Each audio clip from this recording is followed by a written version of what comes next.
con sấy mỗi bên con và xa mỗi đó.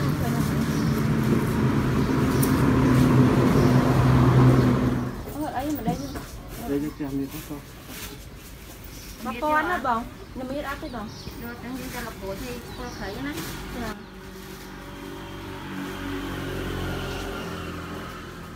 không sai được bán đi hai mình đây chào gọi được không hai nhân là mà đẹp rơi cái cái lúa đâu phẳng muốn đâu phẳng muốn có đâu phẳng và khi tết đâu tôn một sẵn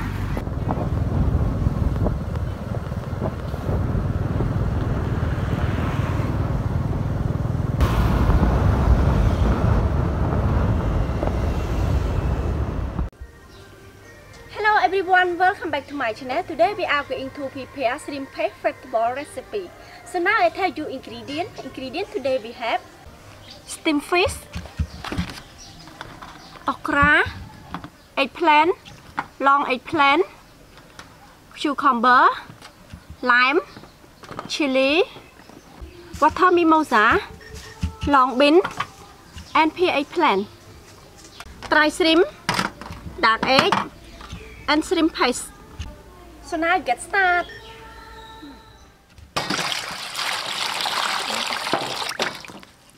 Sợ đấy chay lỏ nữa. Nè các bạn. Lỏ này okra. Các bạn rất nhiều. Cái lỏ này. Phương đa là plastic ăn này. Thà nó về cho bao nhiêu ăn. Cho bạn mình thử mình kể nào. Chiên thấy món hay Kim? À, chiên thấy muối không? Vậy thì chiên thấy rồi lại vậy lên bãi nhà kia Kim ai nhỉ? Nhưng chiên thấy và nhóm tôi chiên muốn chiên cùng chiên muốn việc lạc đẹp tôi chiên tay chó. Wow.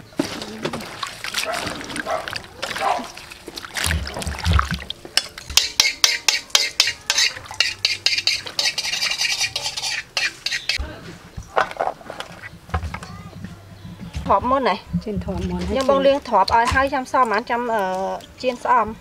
chà chặt đi ăn sẽ đào món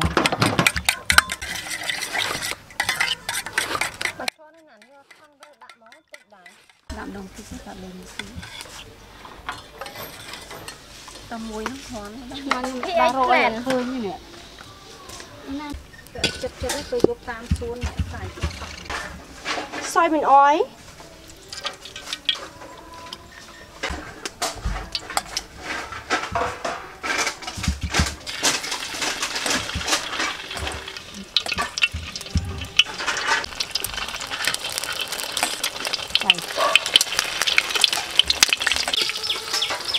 ba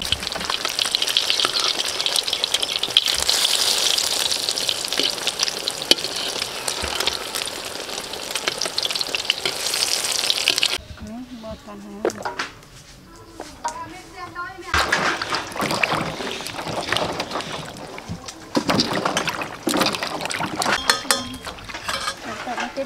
sẽ đánh cô liêu không là cái này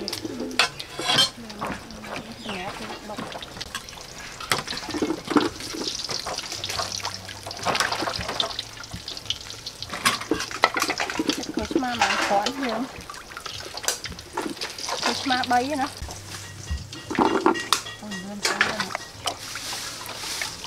anh lấy khoản này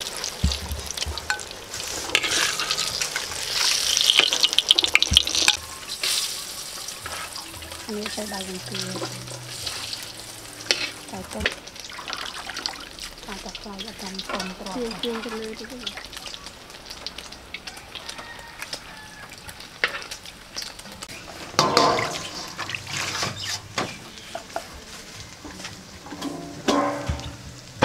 không phải là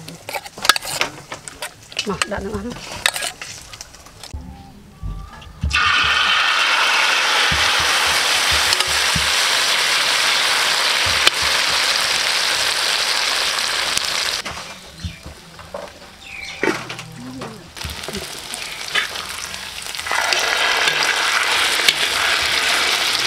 chiên xong nó đại sạch cho mình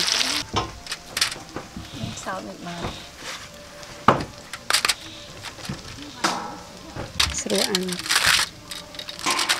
không có mà mình này thì cái thơ đã bắt mùi mùi này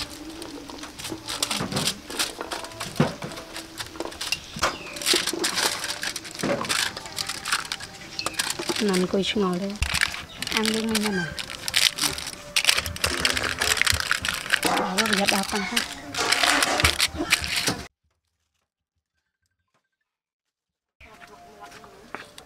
tầm vô tập đặt ao rồi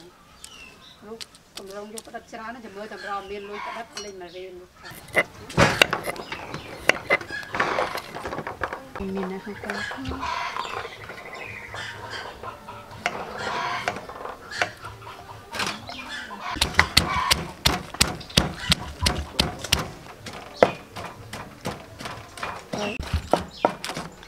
xua rồi chơi pha tịt mà lo cái đạn tịt mà tiệt mất wow wow smells so good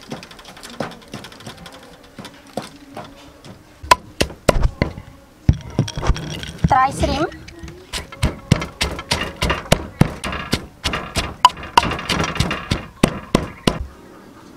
palm sugar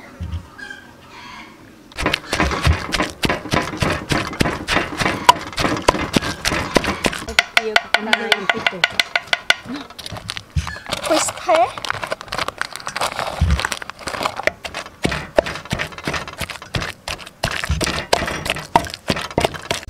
lime chung mình lên bó lên sang lên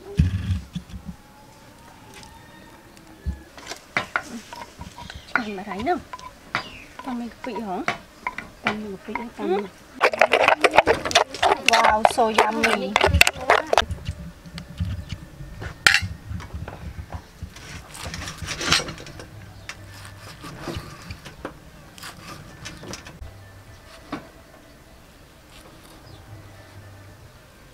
địa đại dạng sẵn hà sẵn hà tệ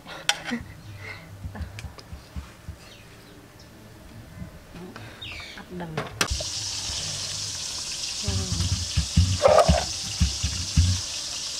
nên bạch coffee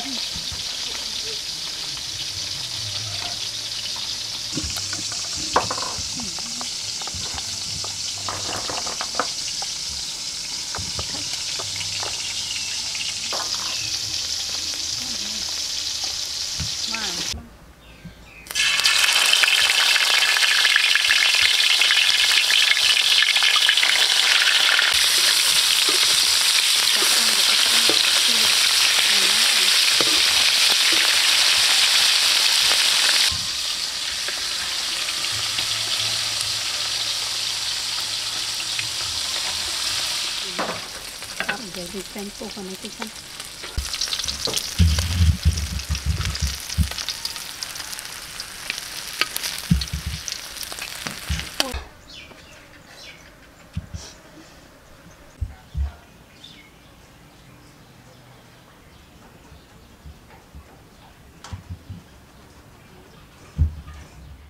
Now time to eat with us.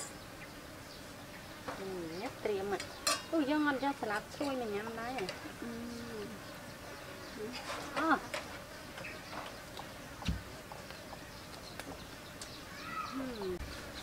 nhầm mình một lời gì cọc này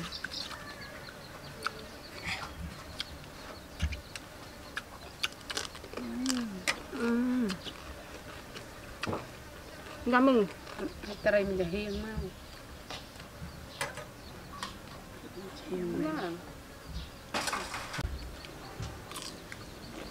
hai thế nào tại thay lực thì muốn để phơi này nhành bạc kề nào đấy kìm khám tìm chơi phơi tràn nè nẹm tiền bên chảy bài giống bài bọc ôn thôi trong hộp bác thôi từng nhiên mà nhang nó nè nhang chung tập hướng được nít thòm nhang nhậm bài dùng chừng tôi dám mi mỏng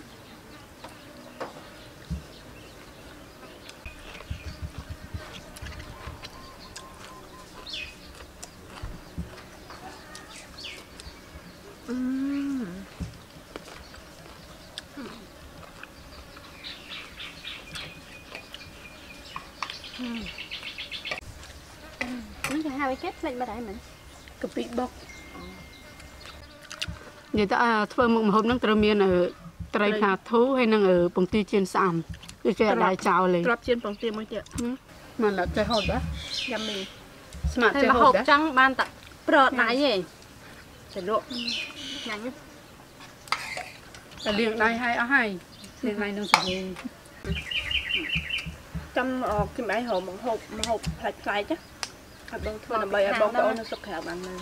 ហ្នឹង មក មក ពីខាងប្រទេសមានជ័យខាងថៃ ពីច្រើនអ្នកណែអត់សូវដឹងមុខម្ហូបពេលហ្នឹងគេចូលទៅធ្វើឲ្យ ញ៉ាំ ផ្លែ ខុសៗគ្នា និយាយយ៉ាងហ្នឹងនិយាយទៅមុខម្ហូបហ្នឹងគេអត់ចោលទេអាត្រប់ពេញញោមយើងដាក់លាយចូលគ្នាហ្នឹងណា ហូបបាយ ហាក់កងមកឈ្ងុយកាពិអើ ពីយើងបាត់ទៅ